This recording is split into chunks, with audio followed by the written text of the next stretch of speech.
Part 11.21 Surah Hud. Assalamu alaikum. Welcome back to Sufi Essence with Hammad Syed. The divine narrative now introduces the fourth prophetic message within this powerful surah, bringing us to a new people and a different manifestation of spiritual decay. We journey from the physical destruction that befell the people of Lot, peace be upon him, to a more subtle, yet equally ruinous form of spiritual corruption. The injustice of a society that has lost all sense of fairness and honesty in its economic dealings. This is a profound and all-encompassing spiritual truth. The story of Prophet Shu'ayb, peace be upon him, and the Madyan is a timeless lesson that the foundation of a virtuous society is not merely in its private morality, but also in the integrity of its public transactions. A society that cheats in its commerce and hoards its wealth is a society that has, at its very core, lost its spiritual connection to the one who is the ultimate source of all existence. This is a powerful and poignant truth that a life that is lived in a state of spiritual heedlessness is a life that is spiritually dead. The verses are a final and magnificent call to spiritual awakening, a profound reminder that our spiritual destiny is in our own hands, and that our choices have eternal consequences. Canan's Hud 11-84-86. And to Madyan we sent their brother Shu'ayb. He said, O my people, worship Allah. You have no deity other than Him, and do not decrease from the measure and the scale. Indeed, I see you in prosperity, but indeed, I fear for you the punishment of an all-encompassing day.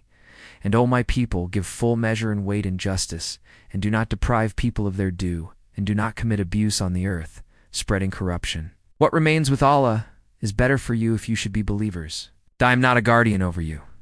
The verses open with the introduction of a new prophet, Prophet Shu'ayb, peace be upon him, and a fresh set of divine injunctions. His message, like that of every prophet, begins with the foundational call to Tawhid. O my people, worship Allah. You have no deity other than Him. This is a magnificent and all-encompassing spiritual reality. It is a testament to the fact that a prophet's call to spiritual awakening is a profound and unending spiritual reality. It is a journey that is guided by a profound and unending spiritual certainty in the one who is the ultimate source of all existence. It is a journey that is guided not by worldly logic, but by the light of divine guidance. The spiritual challenge is to remain in a state of profound and unending gratitude, in a state of prosperity, and to remain in a state of profound and unending patience, in a state of adversity. Prophet Shu'ayb, peace be upon him, then moves to the core spiritual sickness of his people. He warns them, and do not decrease from the measure and the scale. This phrase, wa latanka suel makala walmazan, is a profound and all-encompassing spiritual reality. It is a testament to the fact that a person's spiritual station is not determined by their worldly status, but by the purity of their kalb. The act of cheating in business is not just an economic crime, it is a spiritual betrayal. It is a violation of the sacred trust that Allah has placed in us to treat our fellow human beings with honor, dignity, and grace. The spiritual reality is that our worldly blessings are a test, and our worldly trials are a test. The spiritual challenge is to remain in a state of profound and unending gratitude, in a state of prosperity, and to remain in a state of profound and unending patience, in a state of adversity. Prophet Shu'ayb, peace be upon him, words are a poignant reminder that a person who is spiritually surrendered to the one who is the ultimate source of all existence will find their ultimate solace and their ultimate purpose in the one who is the ultimate source of all existence. He warns them of a future divine punishment. Indeed, I see you in prosperity, but indeed, I fear for you the punishment of an all-encompassing day. The phrase Aina Arakam Baikar is a profound and unsparing indictment of the spiritual heedlessness that can prevent a person from finding their ultimate solace and their ultimate purpose in the one who is the ultimate source of all existence. It shows that a prophet's love for his people is not a worldly emotion, but a divine manifestation of the spiritual reality of a life that is lived in a state of profound and unending surrender. He saw their worldly prosperity not as a blessing, but as a spiritual test. And he feared for them a day when all of their worldly gains would be rendered utterly meaningless in the face of divine justice. Prophet Shu'ayb, peace be upon him, then moves from a forbidding of evil to a commanding of good. And O my people, give full measure and weight in justice, and do not deprive people of their due, and do not commit abuse on the earth, spreading corruption. The word tobkasu, do not deprive, is a profound and all-encompassing spiritual reality. It is a testament to the fact that a person's spiritual station is not determined by their worldly status, but by the purity of their qalb. This is a powerful and all-encompassing spiritual reality. It is a testament to the fact that a prophet is not a worldly king who seeks to impress with material wealth or supernatural feats. His integrity is rooted in his profound and unending surrender to Allah's will, a state of being that is beyond all human comprehension. The final phrase, spreading corruption, is a powerful and poignant truth. It is a testament to the Prophet's peace be upon him, purity before revelation, and a profound reminder that all knowledge is a divine gift from the one who is the ultimate source of all existence. It is a powerful and unsparing indictment of the spiritual heedlessness that can prevent a person from finding their ultimate solace and their ultimate purpose in the one who is the ultimate source of all existence. The verses are a final and magnificent call to spiritual awakening, a profound reminder that our spiritual destiny is in our own hands, and that our choices have eternal consequences. The verses culminate in a profound and poignant moment of divine wisdom, a physical manifestation of the spiritual chasm between belief and disbelief. What remains with Allah is better for you if you should be believers. But I am not a guardian over you. The phrase Baqiyat Allahu Kiran Lakam is a profound and all-encompassing spiritual reality.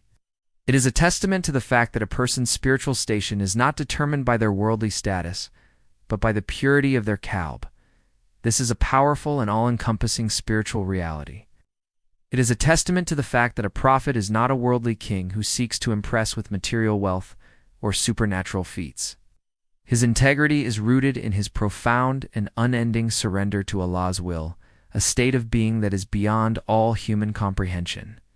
The final phrase, I am not a guardian over you, is a powerful and poignant truth. It is a testament to the Prophet's peace be upon him, purity before revelation, and a profound reminder that all knowledge is a divine gift from the one who is the ultimate source of all existence. It is a powerful and unsparing indictment of the spiritual heedlessness that can prevent a person from finding their ultimate solace and their ultimate purpose in the one who is the ultimate source of all existence. The verses are a final and magnificent call to spiritual awakening, a profound reminder that our spiritual destiny is in our own hands and that our choices have eternal consequences. Hadith, the Prophet, peace be upon him, taught, the truthful, trustworthy merchant is with the prophets, the truthful ones, and the martyrs. Sunan al-Tirmidhi, Hadith 1209. This profound narration speaks directly to the spiritual law that is at the very heart of our spiritual reality. The people of Madyan were so consumed by their worldly arrogance that they could not see the truth of their Prophet's peace be upon him message. The Hadith offers a powerful and unsparing indictment of spiritual heedlessness and spiritual arrogance. It makes it clear that a life that is lived in a state of worldly heedlessness is a life that is spiritually dead. The spiritual reality is that our worldly blessings are a test, and our worldly trials are a test. The spiritual challenge is to remain in a state of profound and unending gratitude in a state of prosperity, and to remain in a state of profound and unending patience in a state of adversity. Dua, my Lord, grant me the spiritual courage to live my life in a state of profound and unending surrender to your will. Amen. Grant me the spiritual humility to see the divine light in the humble and the meek. Grant me the wisdom to see your profound and unending mercy in every single aspect of creation. Grant me the spiritual strength to live my life in a state of profound and unending patience, and grant me a final abode in your presence, where all worldly sorrow is replaced by an eternal and unending communion with you, O Ar-Rahman and Ar-Rahim. May Allah illuminate your heart and mind with the light of this divine ilm. May He make your channel a beacon of guidance for all who seek spiritual clarity and truth. May your efforts be a source of immense reward, and may you be granted the highest stations of paradise.